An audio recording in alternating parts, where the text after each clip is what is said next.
All right.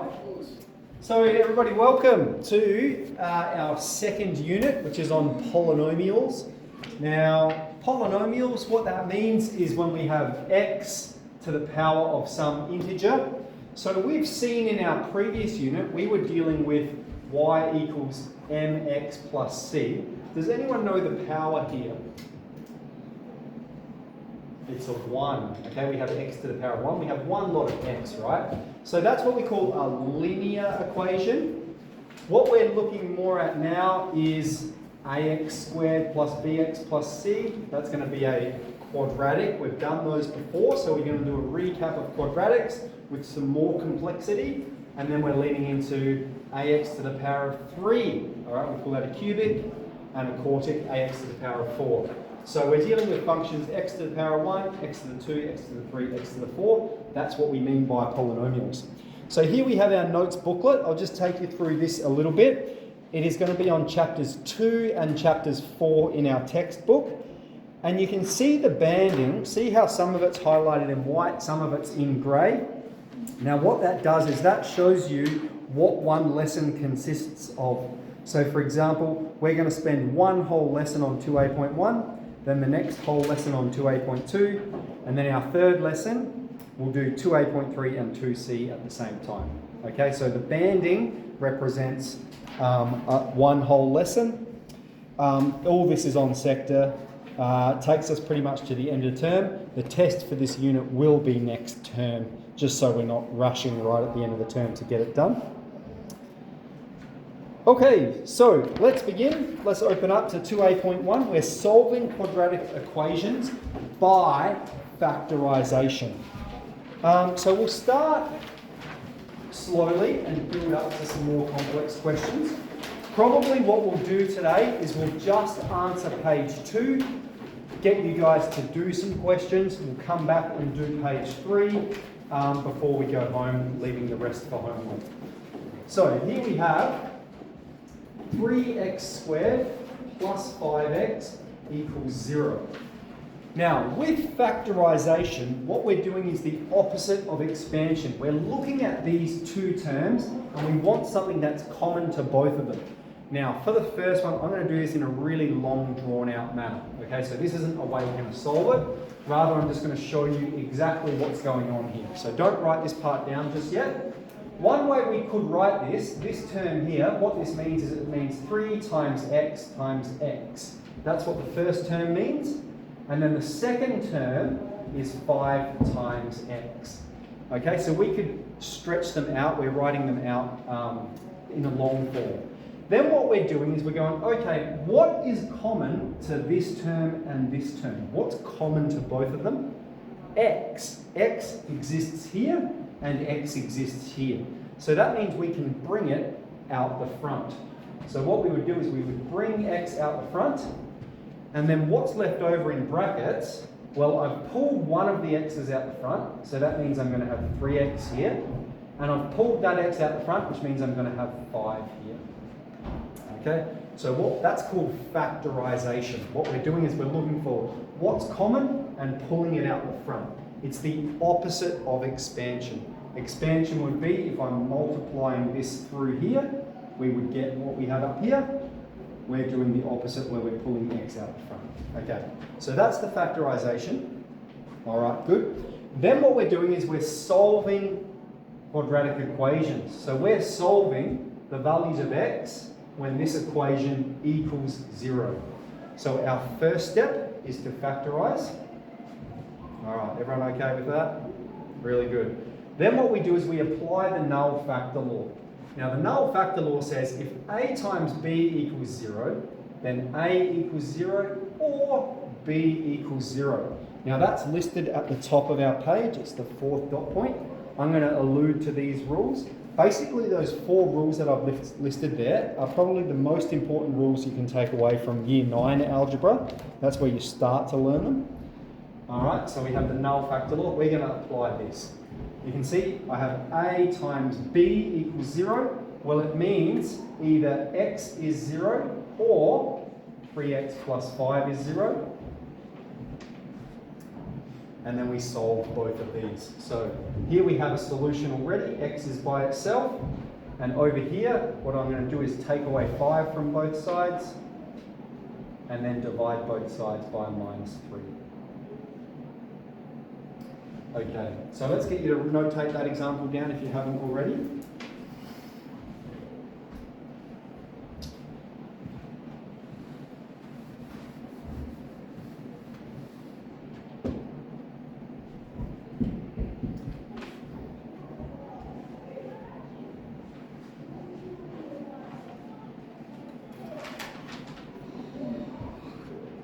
Things in black and white. Yeah. Oh. I'll tell you why in a moment if you want to know. 4x plus 6. Oh, yeah. Yeah.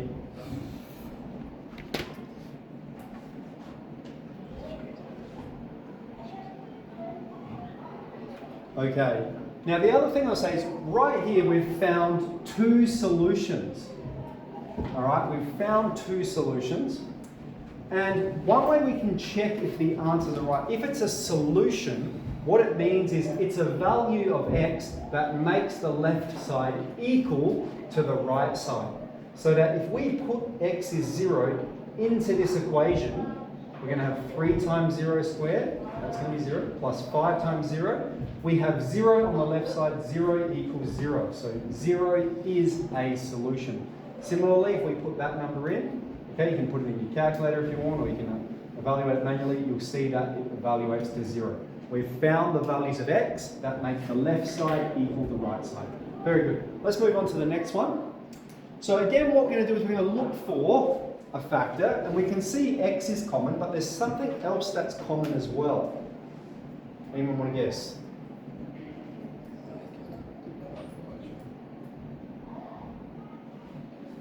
4, very good. 4 is common because one way we could write it, okay, this term is 4 times x, and this term over here we could write as 4 times 4 times x, right?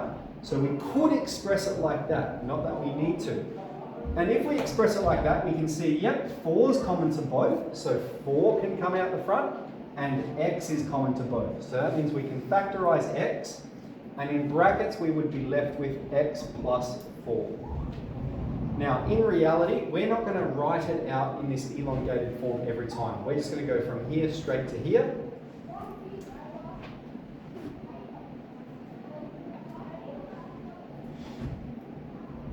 So yeah, so we're going from here straight to here. And the way we can check if we're right is if I expand this, okay, if I go 4x times x, that gives me 4x squared. If I go 4x times 4, that gives me 16x. So we know we're correct if the expansion gives us what we had already. Now we apply the null factor law. 4x is 0, or x plus 4 is 0. This gives us 0, or minus 4. Okay, any questions so far? Very good. All right, on to C, sorry. And in C we have 2x squared equals 3x. Okay, this one's a little bit different because we don't have equals 0. And so what I'd like to do is point out the process that I've listed at the top of the page. So I've got recall, right at the top we've got recall, we've got those 4 rules from Year 9 algebra that are very important. Then under that I've got the process. Okay, firstly it says, number 1, move all terms to the left-hand side. Okay, or to one side, doesn't matter. So we want to move this term over to that side. Remember, it's an equation. We can do anything we want as long as we do it to both sides. So I'm going to take 3x from both sides. All right. On the left-hand side, we're going to have 2x squared take 3x. And on the right-hand side, well, 3x, take away 3x, that gives me 0. So if you don't have 0 on one side, our very first step is to manipulate the equation such that we have one side equal to 0. All right, we're moving everything to the same side. 2x squared take 3x is 0. Next, we're going to look for our common factor. X is common, so we're going to have x times 2x take away 3.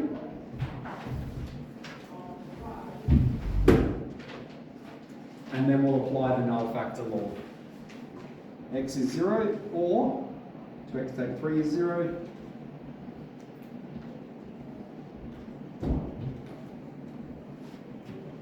We plus 3 to both sides, and then we're dividing both sides by 2 to get x by itself. Any questions about this linear algebra going on here? All right, really good. So that's C. Let's have a look at D. Okay, so notice in ABC, we just had two terms, two-term factorization. Now, that's probably as sort of easy as it gets.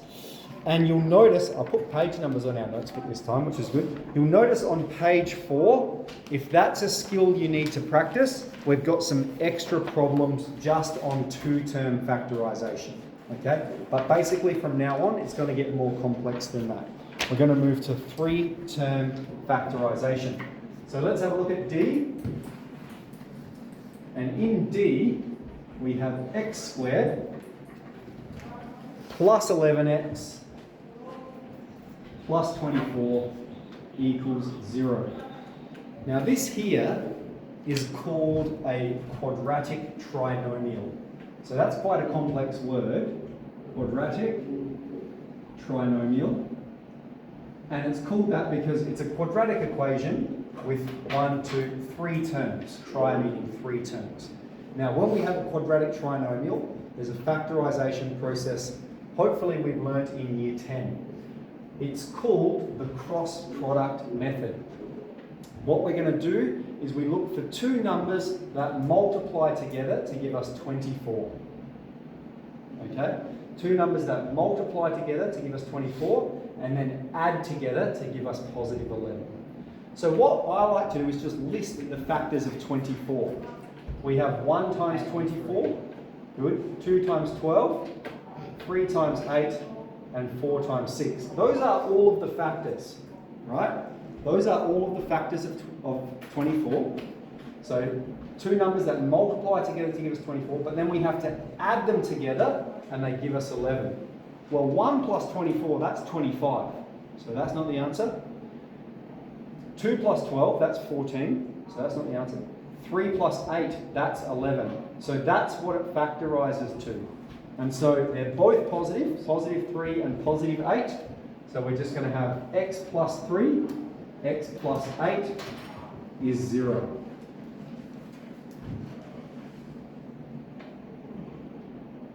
Okay, so basically with this exercise, what we'll try and do is we'll try and isolate what is it that you need to practice. So we start with two-term factorization, hopefully that's okay. We move on to quadratic trinomials, hopefully this will be okay, and it's something we can practice a little bit. So hopefully that's okay to moving from there to there. We'll have a few more examples in a sec. Next, Merlin, we just applied the null factor law. All right, x plus 3 is 0, or x plus 8 is 0. And that gives us the solutions, x is minus 3 or x is minus 8. Again, if you put x is minus 3 into this equation, you'll find the left-hand side equals 0.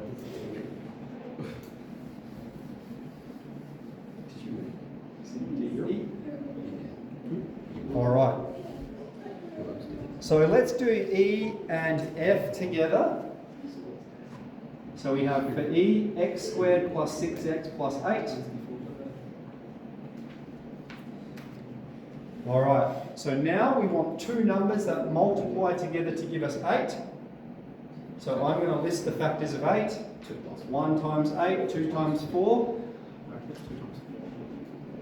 And we're going, which of these are going to add together to give us 6? Well, it's going to be 2 and 4.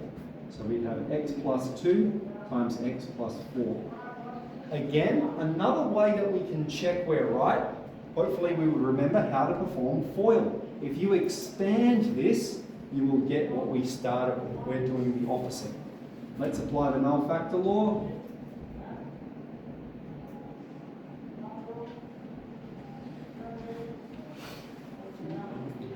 Okay, and we'll finish with F.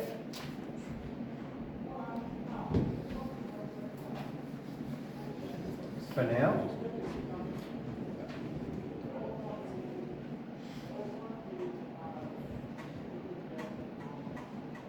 Okay. So remember, step one, move everything to the same side. So what I have to do to move this over here is I'm going to take away 10x from both sides and plus 25 to both sides. Okay, take away 10x, moves it over there, plus 25, plus 25. All right, so now we're looking for two numbers that multiply together to give us positive 25, but when we add them together, we get negative 10. So factors of 25, 1 times 25, 5 times 5, minus 1 times minus 25, and minus 5 times minus 5. All right, this one's a bit trickier because we have a negative here. And when we have a negative here, that means we need to consider negative multiples. All right, so positive 25, one way we can write that is minus 5 times minus 5. That gives you positive 25. And when you add those together, you get minus 10. Okay, so our solution in this circumstance is minus 5. So we're going to have x take 5 times x take 5.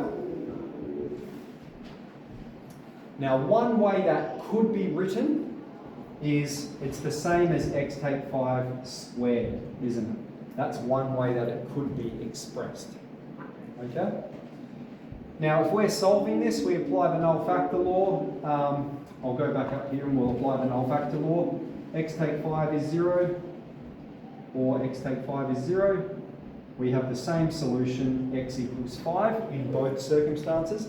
This is called a double root because it's a solution to both. All right, I'll stop there. Let's get you guys to open up 2A.1 in our textbooks. Let's have a go at question 1. Okay, so I just want to gauge where we're at with factorising. Non-monic quadratic trinomial. And basically, a quadratic trinomial takes this form. Like, so we saw we had x squared plus x take 12. That's what we call monic because it has the number 1 out the front. Non-monic is when we have a number that's not 1 out the front, like all of question 2. So we will practice this. There's a number of strategies you can use, but I'm going to show you what I think is the easiest one. And so we might, rather than in our notes book, going through the examples in our notes book, we'll leave them for question 3. For question 2, let's go through A, B, and C together, okay? And then you can have a go at the rest of question 2. So question 2A, we've got 9x squared take 12x plus 4 is 0. Okay, so the method I'm going to teach you here is called the slide and divide, I've heard it called. So what we're going to do, it's non-monic because that number's out the front. When we have a number out the front, what we're going to do is we're going to multiply that number by the number out the front. So we're going to take the 9 and multiply it by the 4. Okay? So that's going to give us x squared take 12x plus 36. Okay, so I've moved the 9 to there. And multiplied by the 9. What we're going to do next is factorise it as we would a normal quadratic trinomial. So two numbers that multiply together to give us plus 36 and add together to give us minus 12. So it's going to be minus 6 and minus 6. Yep, minus 6 times minus 6 is positive 36. And when we add those together, we get minus 12.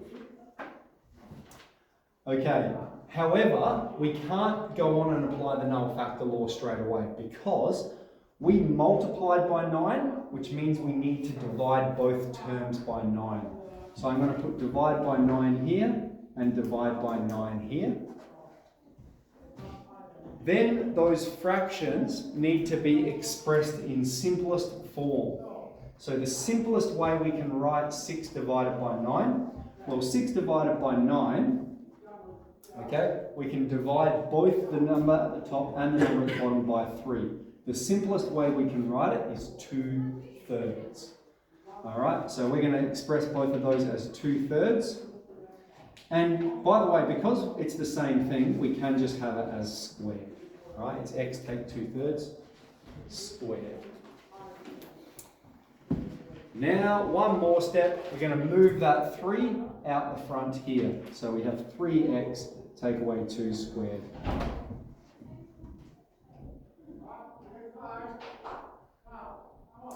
Okay, next what we would technically do, because we have a number squared equals 0, is we would square root both sides, and the square root of 0 is just 0. We would plus 2 to both sides, and then divide both sides by 3. That's going to be our solution to this equation. So there's lots of steps there, but we're going to go through a few to cement the process. Okay? So let's move on to B. We have 2x squared, take 13x, take 7 is 0.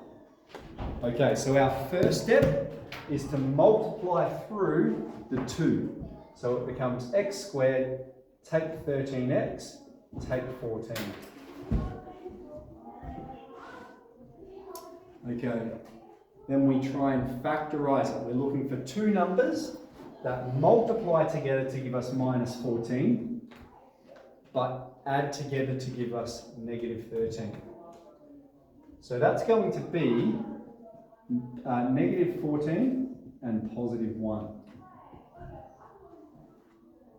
Okay, minus 14 times positive 1 is minus 14, and minus 14 plus 1 is minus 13. So those are the factors. All right, so what do? We multiply through by that number, we factorize it, but because we multiplied, we now have to divide it. So we're going to divide both of these terms by our number out the front. All right, now 14 divided by 2 in simplest form is 7. So that term is 7. Half is the simplest way we can write that fraction, and because it's still a fraction, that number needs to come up in front of the x. So we have 2x plus 1. Alright, and now we're going to apply the null factor law. X is 7, or x is minus half. Okay, I'll do one more and see how people are feeling about it. So with C, we have... Just a royal. Yes. Yeah, no worries, mate. What do you got on? Chiropractor. Excellent. Good. Enjoy your massage. Yeah, we'll do. And we'll maybe I'll send through the homework. Do you have to catch up on? Easy. We'll do it after the footy train, or after the footy tonight. Excellent. Enjoy. Got to watch game. So 3x squared equals 16x plus 12. So step 1, move everything to the left hand side.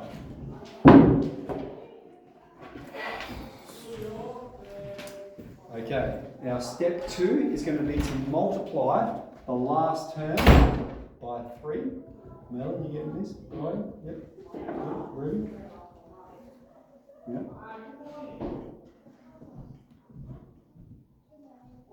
Okay, two numbers that multiply together to give us a minus 36 and add together to give us a minus 16. So this is the part that requires a bit of thinking, right? 36 is a beautiful number, it's got lots of factors. It's going to be negative 18 and positive 2. Alright, negative 18 times 2, negative 36. Negative 18 plus 2, negative 16. Now we multiplied through by 3, which means we need to divide all of these terms by 3. Alright, 18 divided by 3 simplifies to 6. 2 divided by 3, that's as simple as we can write that fraction. So we're going to write that as 3x plus 2. And we've successfully factorised it. Okay, so all that's the factorisation process. And now the null factor law. X is 6, or negative 2 or 3. Okay, do we need another one, or people are feeling okay about it? Alright, let's get you guys to have a crack at this. So we're up to... Happy that everyone's got... Rainey seems to have the hang of question 2 there. So we're just going to go through 2 examples from our notes book. well, I've written 3 up, but we'll go through 2 in a bit that reveal how to do question 3. Now, question 3 is challenging and it's very much a recommended extension exercise. Like if you're anticipating doing 12 methods next year, definitely do it. So, we've got G here. What we need to do with this kind of question is fully expand it, collect like terms, move everything to the left, and then we can factorize it. So when I say fully expand, I'm going to expand this bracket. That's going to give us x squared plus 2x. I'm going to expand this bracket. That's going to give us 3x, take 3. And then I'm going to move the 11 over as well. Take away 11 is 0. So I've done 2 things there in one go. I've expanded it and moved the 11 over.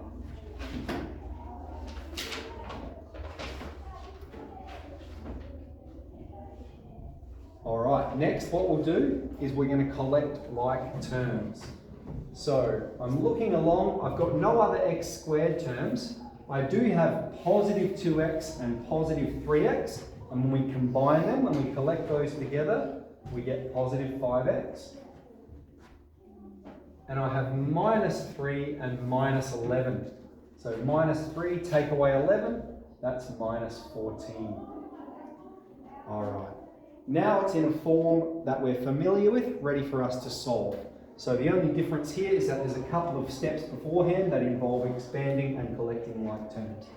2 numbers that multiply together to give us negative 14 and add together to give us 5. That's going to be positive 7 and negative 2. And then we apply the null factor law.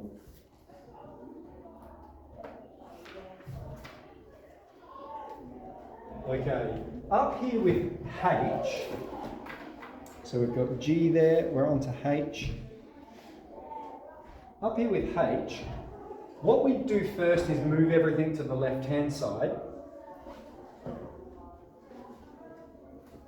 Now, when you're looking at this, you would be anticipating using the slide and divide method that I showed you before. That would be a perfectly acceptable way of doing it.